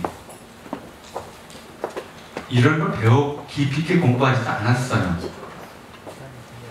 그런데 임시정부를 지키면서 살아온 그분이 말년에 나의 소원을 씁니다. 우리나라가 세계에서 가장 강한 나라가 되는 걸 원하지 않는다. 세계에서 가장 부유한 나라가 되는 걸 원하는 것도 아니다. 내가 남의 침략에 가슴이 아팠으니 내가 남을 침략하고자 하지 아니한다. 이게 인류 평등의 자세예요. 오직 한없이 가지고 싶은 것은 높은 문화의 힘이다. 문화국가 대한민국. 문화로서 힘이나 돈으로서 남을 괴롭히는 것이 아니라 남의 존경을 받을 만한, 남의 존중을 받을 만한 문화를 건설함으로써 세계 평화와 인류 문명 발전을 이바지하겠다는 생각. 이게 대한민국 헌법 정신을 가장 잘 표현한 말이라고 저는 지금도 생각을 합니다. 그래서 앞으로 100년 우리가 이 작은 나라, 지금 아까 30 그죠? 국민소득 3만 불, 인구 5천만 이상의 국가라고 말씀을 하셨습니다. 그런데 유감스럽게도 10년만 지나도 우리 인구 5천만 더 탈락합니다. 20년 후에 우리나라 인구는, 남한 인구는 4천만도 안 될 거라는 예측입니다. 지금의 출생률로는. 그럼 어떻습니까? 우리가 작은 나라인 거 부정할 수 없어요. 우리가 아무리 힘을 기른들 미국보다 세지겠습니까? 아무리 그죠? 어떻게 한들 중국인보다 많아질 수는 없지 않습니까? 여전히 우리에게는 작지만, 여전히 작지만, 그리고 아픈 역사를 겪었지만, 식민지 지배의 역사를 겪었지만, 그래도 우리가 인류에게 세계 평화를 위해서, 세계 문명의 발전을 위해서 기여할 수 있는 일은 한국다운 문화를 건설하는 것이다. 문화강국 대한민국. 이게 우리 100년의 과제가 아닐까. 46년에 김구 선생이 꿔준 꿈은 아직도 우리가 꿔야하고, 그것은 우리는 우리 헌법에 담아놔서 후세에게 전할 약속, 가치로 보존해야 된다. 이게 이제 3.1운동 100주년을 맞아서 제가 드리고 싶은 말씀입니다. 감사합니다.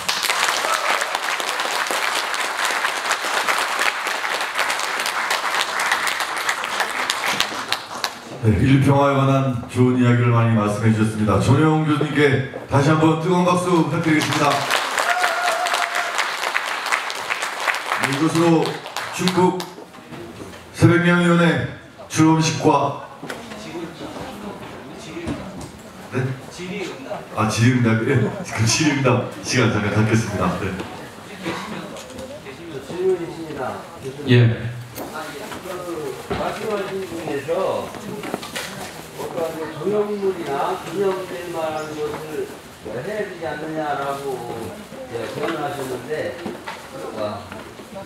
그러면 그 인물에 대한 걸로 하는 게 타당할까요? 아니면 어떤 물체, 사물로 기념을 하는 정형물이 좋을까요? 저는 정부가 네. 또는 국회가 올해 안에 이런 걸 세우겠다고 결정하고, 마침 용산이라고 하는 굉장히 좋은 곳이 생겨났어요. 빈 땅이고요. 우리가 제국주의 심리학의 상징이 같은 곳이기도 하고요. 그렇게 결정을 하고 뭘 세울 것인지는 정말 국민 아이디어 공으로, 비용도 국민 성분으로 그렇게 했으면 좋겠다는 생각입니다. 알겠습니다. 고맙습니다. 네, 한 분만 더 받겠습니다. 네. 아까 슬쩍 지나갔는데요. 정말 궁금했던 게 대한민국의 한이 어떻게 이루어졌는지에 대해서 제가 그거 대답드리려면 한 30분 강의를 해야 돼요. 그래서 짧게 엑기스만 좀 부탁드리겠습니다. 그 한이라는 국호를 1897년 고종이 정했습니다. 고종이 그 국호를 정할 때는 제국의 나라 이름은 한 글자로 지어야 한다고 하는 그게 원칙이 있었고요. 그 다음에 또 하나는 우리 역사 속에서 그 글자를 어떤 의미에서 딸 것이냐였는데 기자의 후예인 준왕이 한을 만들었다고 하는 데서 착안을 했는데 이게 어떤 거였냐면 우리가 나라는 비록 작고 한쪽 중국 안쪽 끝에 아시아 동쪽 끝에 팽충돼 있긴 하지만 문화 수준은 세계 최고 수준이다라고 하는 그런 자부심을 담은 이름이었어요. 제가 굳이 여기다 집어넣었던 것은 김구 선생이 내가 나의 소원에서 오직 한없이 가지고 싶은 것은 높은 문화의 힘이다라고 이야기를 했는데 한이라는 글자도 바로 그 의미를 담은 것이었어요. 그러니까 굳이 짧게 말하자면 세계 최고 수준의 문화국가라는 뜻으로 한이라고 하는 이름을 붙였던 겁니다.